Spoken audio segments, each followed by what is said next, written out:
Friends, ಈ ಬಿಸಿಲಿಗೆ ಹಾಲು ನಾವು ಎಷ್ಟೇ ಕಾಸಿದ್ರು ಫ್ರಿಜ್ಜಲ್ಲಿ ಇಟ್ಟರು ಒಂದೊಂದ್ಸಲ ಒಡೆದೋಗ್ಬಿಡ್ತತಿ, ಅಂದ್ರೆ ಕೆಟ್ಟೋಗ್ಬಿಡ್ತತಿ. ನಾನು ಇವತ್ತು ನಿಮ್ಗೆ ಈ ಕೆಟ್ಟೋಗಿರುವಂಥ ಹಾಲನ್ನ ಬಳಸ್ಕೊಂಡು ಒಂದು ದುಬಾರಿ ಆಗಿರುವಂಥ ಸ್ವೀಟ್ನ ನಾನು ನಿಮ್ಗೆ ಮಾಡಿ ತೋರಿಸ್ತೀನಿ.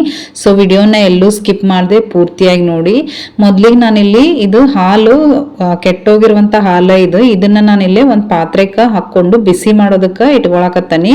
ಇವಾಗ ಇದಕ್ಕೆ ನಾನು ಸ್ವಲ್ಪ 2-3 ಹನಿ ನಿಂಬೆ ಹಣ್ಣಿನ ರಸ ಸೇರಿಸ್ಬಿಟ್ಟು ಇದನ್ನ ಚೆನ್ನಾಗಿ ಒಂದ್ 2 ನಿಮಿಷ ಕುದಿಯೋದಕ್ ಬಿಟ್ಟ ಮೇಲೆ ಈ ರೀತಿ ಅದು ಸ್ವಲ್ಪ ಒಡೆಯೋದಕ್ಕೆ ಸ್ಟಾರ್ಟ್ ಆಗ್ತತಿ. ನಾನಿಲ್ಲಿ ಮೊದ್ಲೇ ಕೆಟ್ಟೋಗಿರುವಂತ ಹಾಲನ್ನ ಬಳಸ್ಕೊಂಡಿರೋದ್ರಿಂದ ಇದು ಬೇಗ ನಿಮ್ಗ ರೆಡಿ ಆಗ್ಬಿಡ್ತತಿ. ಇದ್ರಲ್ಲಿ ಏನ್ ನಿಮ್ಗ ಜಾಸ್ತಿ ಇದು ಟೈಮು ತಗೊಳಲ್ಲ.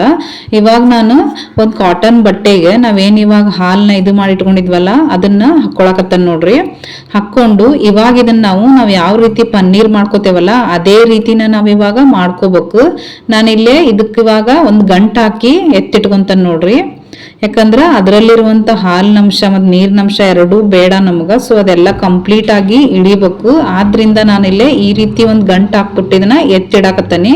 ಒಂದ್ 5 ನಿಮಿಷ ಇಟ್ಬಿಟ್ರ ಸಾಕು. ನೀವು ನೋಡ್ತಿರ್ಬೋದು ಇಲ್ಲೇ ನೀರ್ ಕೂಡ ಇಳ್ಯಾಕತ್ತತಿ. ಇದು ಕಂಪ್ಲೀಟ್ ಆಗಿ ರೆಡಿ ಆಗೋಷ್ಟೊತ್ತಿಗೆ ನಾವು ಮುಂದಿಂದೇ ಮಾಡ್ಕೊಂಡ್ಬಿಡೋಣ. ನಾನಿಲ್ಲೇ ನೆಕ್ಸ್ಟ್ ಇವಾಗ ಒಂದ್ ಬಾಣ್ಲಿನ ಬಿಸಿ ಮಾಡೋದಕ್ಕೆ ಇಟ್ಟು ಒಂದ್ ಅರ್ಧ ಕಪ್ನಷ್ಟು ಶೇಂಗಾ ಕಾಳನ್ನ ಹಾಕೊಳಕತ್ತನಿ. ಈ ಶೇಂಗಾ ಕಾಳನ್ನ ಇವಾಗ ನಾವು ಮೀಡಿಯಂ ಫ್ಲೇಮ್ ಒಳಗ ಚೆನ್ನಾಗಿ ಇದನ್ನ ಹುರ್ಕೋಬೇಕು ನೋಡ್ರಿ. ಸಿಪ್ಪೆ ಸ್ವಲ್ಪ ಕಪ್ಪಗಾದ್ರ ಸಾಕು.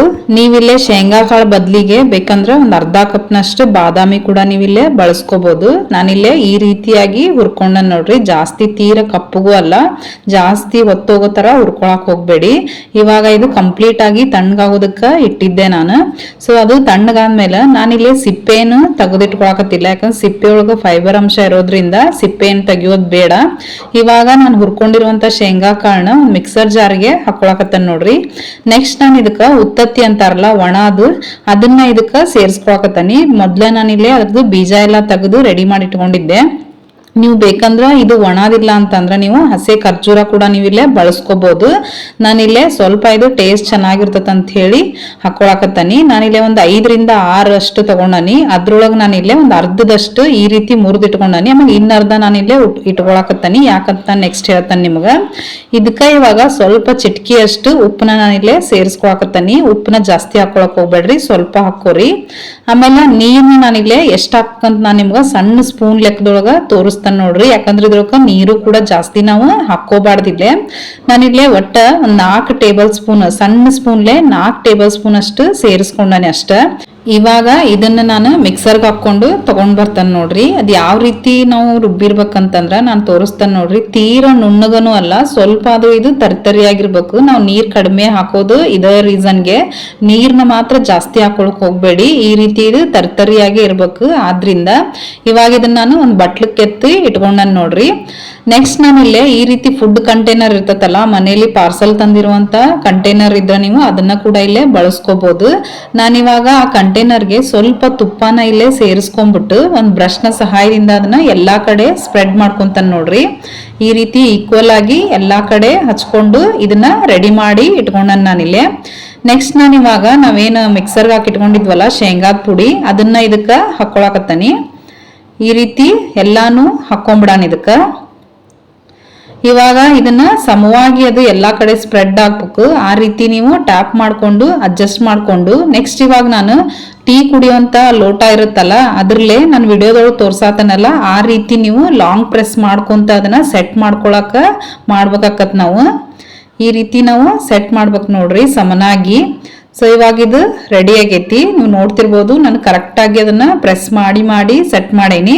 ಇದನ್ನ ಇವಾಗ ನಾವು ಒಂದು 15 ನಿಮಿಷ ಇಲ್ಲ 10 ನಿಮಿಷ ಇದನ್ನ ಫ್ರೀಜರ್ ಒಳಗ ಇಡ್ಬೇಕು ನೋಡ್ರಿ. ಒಂದು 10 ನಿಮಿಷ ಇಟ್ರು ಸಾಕಾಗ್ತತಿ. ಅದು ಫ್ರೀಜರ್ ಇದನ್ನಾಗೋವರೆಗೂ ನಾವಿಲ್ಲೇ ಅವಾಗ್ಲೇ ನಾವೇನು ರೆಡಿ ಮಾಡಿಟ್ಟಿದ್ವಲ್ಲ ಹಾಲಿಂದ ಗಂಟು ಕಟ್ಟಿ ಅದು ಕೂಡ ಇಲ್ಲೇ ನೀರು ಇಳಿದು ಕಂಪ್ಲೀಟ್ ಆಗಿ ರೆಡಿ ಆಗೈತಿ. ನಾನಿಲ್ಲೇ ತೋರಿಸ್ತಾನೆ ನೋಡ್ರಿ. ಇಷ್ಟಾದ್ರೂ ಇದು ಸಾಕು, ತೀರ ಗಟ್ಟಿ ಆಗೋದು ಏನು ಬೇಡ. ನೋಡ್ತಿರ್ಬೋದು ನೀವು ಎಷ್ಟು ಚೆನ್ನಾಗಿ ಪನ್ನೀರ್ ಬಂದತಂತ ಹೇಳಿ. ಇವಾಗ ನಾನು ಅದೇ ಮಿಕ್ಸರ್ ಜಾರ್ಗೆನ ನಾವೇನು ಪನ್ನೀರ್ ತೆಗ್ದಿದ್ವಲ್ಲ ಅದನ್ನ ಒಂದ್ 2 ಸ್ಪೂನ್ ಅಷ್ಟು ಸೇರಿಸ್ಕೊಳಕತ್ತೇನೆ ನೋಡ್ರಿ. ಇವಾಗ ಇದಕ್ಕ ನೆಕ್ಸ್ಟ್ ನಾನಿಲ್ಲೇ ಮೊಸರನ್ನ ಹಾಕೊಳಕತ್ತನಿ. ನೀವು ನೋಡ್ತಿರ್ಬೋದು ಜಾಸ್ತಿ ಅಳಕಿರುವಂತ ಮೊಸರು ಅಲ್ಲ, ಆಮೇಲೆ ಹುಳಿ ಮೊಸರನ್ನಂತರೂ ಬಳಸಾಕ್ ಹೋಗ್ಬೇಡಿ, ಟೇಸ್ಟ್ ಚೆನ್ನಾಗಿರಲ್ಲ.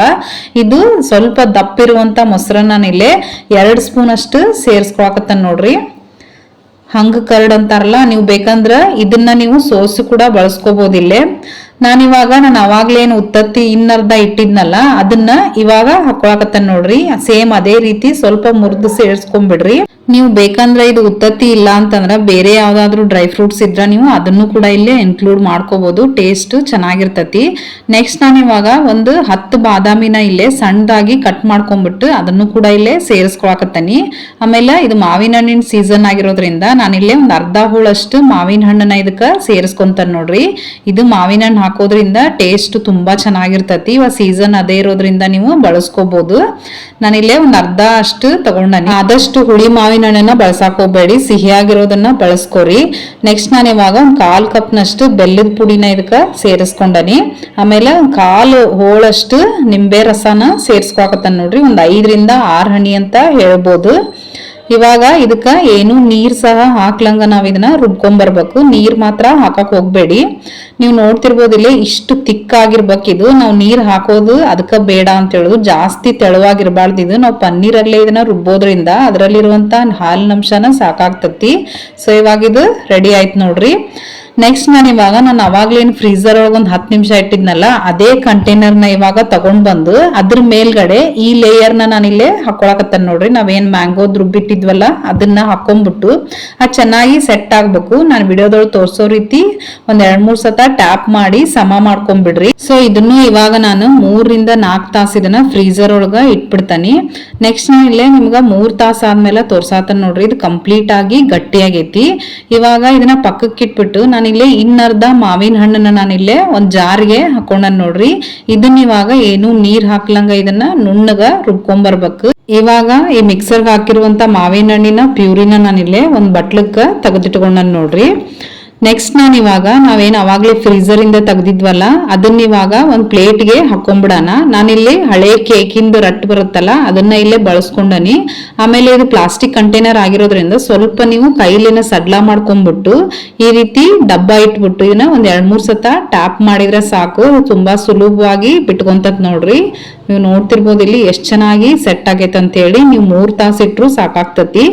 ನೆಕ್ಸ್ಟ್ ನಾನು ಇವಾಗ ಅದ್ರ ಮೇಲ್ಗಡೆ ಲೇಯರ್ಗೆ ನಾವು ಅವಾಗ್ಲೇನ್ ಮಾವಿನ ಹಣ್ಣಿನ ಪ್ಯೂರಿ ಮಾಡಿ ಇಟ್ಕೊಂಡಿದ್ವಲ್ಲ ಅದನ್ನ ಹಾಕೊಂಡ್ಬಿಟ್ಟು ಈ ರೀತಿ ನಾನು ಎಲ್ಲಾ ಕಡೆ ಈಕ್ವಲ್ ಆಗಿ ಸ್ಪ್ರೆಡ್ ಮಾಡ್ಕೊಂತಾನೆ ನೋಡ್ರಿ. ನಾನು ಅವಾಗ್ಲೇ ಹೇಳ್ದಂಗ ಹುಳಿ ಮಾವಿನ ಹಣ್ಣಿನ ಬಳಸಾಕ್ ಹೋಗ್ಬೇಡ್ರಿ. ಟೇಸ್ಟ್ ಸ್ವಲ್ಪನೂ ಚೆನ್ನಾಗಿರಲ್ಲ. ನೀವು ತಿನ್ನೋವಾಗ ಹುಳಿ ಹುಳಿ ತರಾನ ಅನಿಸ್ತತಿ. ನೀವು ಸಿಹಿ ಆಗಿರೋ ಮಾವಿನ ಹಣ್ಣನ್ನ ಇಲ್ಲೇ ಬಳಸಿದ್ರ ಟೇಸ್ಟ್ ಮಾತ್ರ ಸೂಪರ್ ಆಗಿರ್ತತಿ. ನಾನಿಲ್ಲೇ ಮಾವಿನ ಹಣ್ಣಿನ ಪ್ಯೂರಿನ ಹಾಕೊಂಡ್ಬಿಟ್ಟು ಇವಾಗ ಅದ್ರ ಮೇಲ್ಗಡೆ ಸ್ವಲ್ಪ ಬಾದಾಮಿನ ನಾನಿಲ್ಲೇ ಕಟ್ ಮಾಡಿ ಇಟ್ಕೊಂಡಿದ್ದೆ ಸಣ್ಣದಾಗಿ. ಅದನ್ನ ನಾನು ವಿಡಿಯೋದೊಳಗ ತೋರಿಸಿರೋ ರೀತಿ ನಾನಿಲ್ಲೇ ಡಿಸೈನ್ ಮಾಡ್ಕೊಳಕತ್ತನಿ. ಆಮೇಲೆ ನಾನಿಲ್ಲೇ ಸ್ವಲ್ಪ ಗುಲಾಬಿ ಎಲೆಗಳನ್ನು ಕೂಡ ಇಲ್ಲೇ ಸೇರಿಸ್ಕೊಳಕತ್ತನಿ. ಇದು ಜಸ್ಟ್ ನಾನಿಲ್ಲೇ ನಿಮ್ಗೆ ಗಾರ್ನಿಶಿಂಗ್ ಅಂತ ಇಲ್ಲೇ ಸೇರಿಸ್ಕೊಂಡಿದ್ದು. ನೆಕ್ಸ್ಟ್ ನಾನು ಇವಾಗ ಸ್ವಲ್ಪ ಮಾವಿನ ಹಣ್ಣಿನ ನಾನಿಲ್ಲಿ ಸಣ್ಣದಾಗಿ ಕ್ಯೂಬ್ ಗತೆ ಕಟ್ ಮಾಡ್ಕೊಂಡು ಅದನ್ನು ಕೂಡ ಇಲ್ಲೇ ಸೇರಿಸ್ಕೊಂಡನಿ. ಸೊ ನೋಡಿದ್ರಲ್ಲ ಫ್ರೆಂಡ್ಸ್ ಯಾವ ರೀತಿ ಮಾಡೋದಂತೇಳಿ. ಈ ಕೇಕ್ ಇದನ್ನ ನಾವು ಚೀಸ್ ಕೇಕ್ ಅಂತನೂ ಕೂಡ ನೀವು ಕರಿಬೋದಿಲ್ಲೇ. ಸೊ ನಾನು ನಿಮ್ಗೆ ಬನ್ನಿ ಕಟ್ ಮಾಡಿ ತೋರಿಸ್ತಾನೆ ಇಲ್ಲೇ ಯಾವ ರೀತಿ ಬಂದೈತೆ ಅಂತ ಹೇಳ್ಬಿಟ್ಟು. ಸೊ ನಾವು ಮೇಲ್ಗಡೆ ಮಾವಿನ ಹಣ್ಣಿನ ಪ್ಯೂರಿ ಹಾಕಿರೋದ್ರಿಂದ ಜ್ಯೂಸಿಯಾಗಿ ತುಂಬಾ ಚೆನ್ನಾಗಿರ್ತತಿ. ಖಂಡಿತ ಈ ರೆಸಿಪಿನ ಒಂದ್ಸಲ ಟ್ರೈ ಮಾಡಿ. ಫ್ರೆಂಡ್ಸ್, ನಿಮ್ಮ ಮನೇಲಿ ಏನಾದ್ರೂ ಫ್ರಿಡ್ಜ್ ಇಲ್ಲ ಅಂತಂದ್ರ ನೀವಿಲ್ಲೇ ಪ್ಲಾಸ್ಟಿಕ್ ಕಂಟೈನರ್ ಬದಲಿ ಸ್ಟೀಲ್ ಪಾತ್ರೆಗೆ ಹಾಕೊಂಡ್ಬಿಟ್ಟು ಕೇಕ್ನ ಯಾವ ರೀತಿ ನೀವು ಮಾಡ್ತಿರಲ್ಲ ಡಬಲ್ ಇದ್ರೊಳಗ ಆ ರೀತಿ ನೀವು ಬೇಯಿಸ್ಕೊಂಡ್ರೆ ಹಿಂಗೆ ಬರ್ತತೆ. ಅದು ಏನು ಡಿಫ್ರೆನ್ಸ್ ಆಗಲ್ಲ. ನಿಮ್ಗೆ ಟೈಮ್ ಇದ್ರೆ ಹಂಗೂ ಕೂಡ ನೀವು ಮಾಡ್ಕೋಬಹುದು. ನಾನು ಇವಾಗ ಏನ್ ತೋರ್ಸಾತನಲ್ಲ ಇದನ್ನ ನಾನು ಇನ್ನೊಂದ್ಸಲ ಮಾವಿನ ಹಣ್ಣಿನ ಲೇಯರ್ ಹಾಕಿ ಫ್ರೀಸರ್ ಒಳಗೆ ಇಟ್ಟಿದ್ದು ನೀವು ಹಂಗೂ ಕೂಡ ತಿನ್ಬೋದು. ತುಂಬಾ ಚೆನ್ನಾಗಿರ್ತತಿ. ಸೊ ಖಂಡಿತ ವಿಡಿಯೋ ಇಷ್ಟ ಆದ್ರೆ ಲೈಕ್ ಮಾಡಿ.